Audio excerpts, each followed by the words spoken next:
செல்லும் பாதையில் தேவைக்காக பழகும் உலகம் இது. நீதான் கவனமாக இருக்க வேண்டும். சிலரிடம் நலம் விசாரிப்பதோடு நிறுத்திக்கொள். யாரின் பிரச்சனையிலும் உள்நுழையாதே.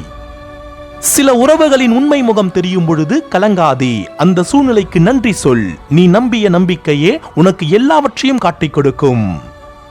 மற்றவர்களை பற்றி யோசித்து உன்னை நீ இழந்து விடாதே. எல்லோரும் அவர்களுக்கான வாழ்வை வாழ்கின்றார்கள். நீ உனக்கான வாழ்வை வாழ். உன் முந்தைய தலைமுறை செய்த அதே தவறை நீயும் செய்யாதே. அவர்கள் உன்னுள் புதைத்து போன அறத்தையும் வீரத்தையும் மீட்டெடு. ஏமாளியாக பிறந்தது உன் தவறல்ல. ஏமாளியாகத்தான் வாழ்வேன் என்றால் அதற்கு உன்னை தவிர வேறு யாரும் பொறுப்பல்ல.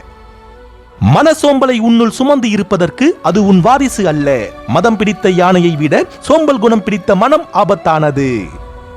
உன் வாழ்வை உற்று நோக்கு. எவையெல்லாம் உன்னை செயல்பட விடாமல் முடமாக்குகின்றதோ அவைகளை புறம் தள்ளு. இலக்கை எண்ணி பயணிக்க பழகு. வருவதையும் போவதையும் எண்ணி நேரத்தை விரயம் செய்யாதே. நீ துணிந்தால், நித்தம் நித்தம் மன உறுதியோடு இருந்தால் அடைய முடியாதது என்று எதுவும் இருக்க முடியாது.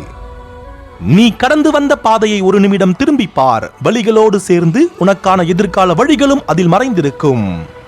நீ தகர்த்தெறிந்த தோல்விகளை பற்றி சிந்தி. நீ கடந்து வந்த தடைகளை எண்ணி பெருமைப்படு. அவற்றோடு ஒப்பிடும் பொழுது இப்பொழுது நீ எதிர்கொண்டிருக்கும் பிரச்சனைகள் உனக்கு ஒன்றும் இல்லை.